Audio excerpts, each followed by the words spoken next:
saya Olivia, saya adalah Project Director untuk Youth Ecopreneurship Camp atau disingkat YEPCamp.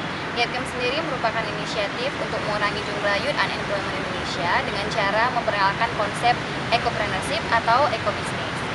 Nah, di samping saya sekarang udah ada Mbak Nina dari Grina. Halo semua. Grina sendiri merupakan salah satu partner utama YEPCamp dalam proses implementasinya. Jadi gimana nih Mbak awal latar belakangnya mendirikan Grina? Apa yang memotivasi Mbak Nina untuk mendirikan Grina?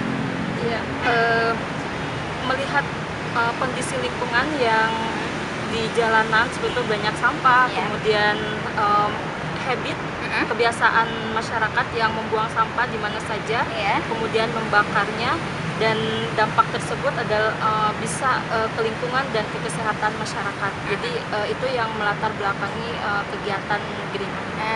Gitu. Kemudian kira-kira tahun berapa itu Mbak punya ide untuk mendirikan Grina? Saat itu tahun 2009. Sebenarnya saya masih aktivitas saya masih di salah satu NGO internasional.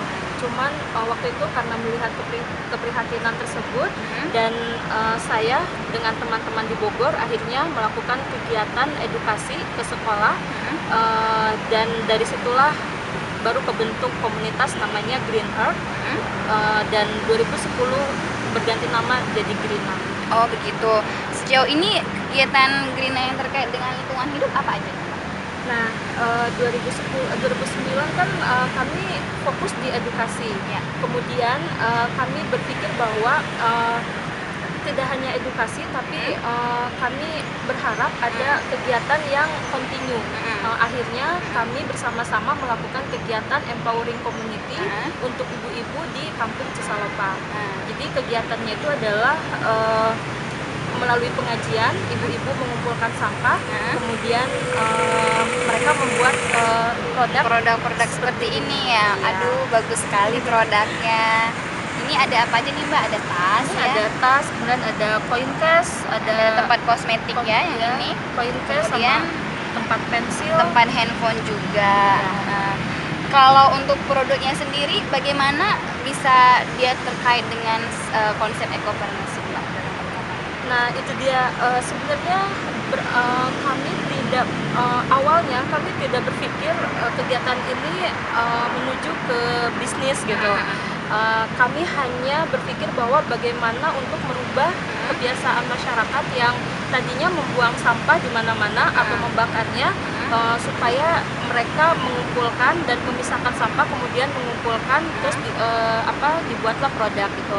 Tapi karena ternyata kegiatan kami ada menghasilkan produk, akhirnya kami mau tidak mau harus belajar tentang bisnisnya, karena sudah ada 15.000 ibu yang setiap hari mengumpulkan sampah dan membuat produk, dan kami berharap kegiatan tersebut tidak hanya dampaknya tidak hanya lingkungan dengan sosial, tapi ada dampak nilai ekonomi untuk masyarakat. Wah, inspiring sekali Mbak membuat produk-produk seperti ini. Kita juga pengen nih Mbak, ada saran nggak kira-kira Mbak untuk memulai bisnis yang punya ecopreneurship background, konsep di dalamnya? Kalau menurut saya sih, berdasarkan pengalaman, jadi kita harus punya dulu passion, kita harus menemukan passion kita dari diri kita gitu. Nah dari situlah itu adalah modal awal kita sebagai anak muda yang punya jadi pelopor lah gitu untuk melakukan kegiatan. Selain itu juga jangan lupa untuk memperkuat networking, karena sampai saat ini Grina pun bisa sampai seperti ini sekarang itu lebih kepada networking. Mungkin itu yang modal utama gitu untuk melakukan kegiatan, karena nanti kalau misalkan, dan jangan lupa langsung take action, jangan hanya punya ide tapi cuman sebatas ide doang, tapi langsung melakukan gitu, karena nanti kita akan tahu ketika kita sudah melakukan di mana ada kekurangannya, dan kita bisa yaitu tadi dengan memanfaatkan networking itu kita bisa jejaring dan bisa bekerja sama. Demikian bincang-bincang kita dengan Mbak Nina pada hari ini. Nah, untuk kamu yang ingin lebih tahu mengenai Project Youth Ecopreneurship Camp, kamu bisa klik di website kita www.yepcamp.org. Kalau Mbak Nina bisa, kita juga semua bisa. mulai dari kita, mulai dari sekarang.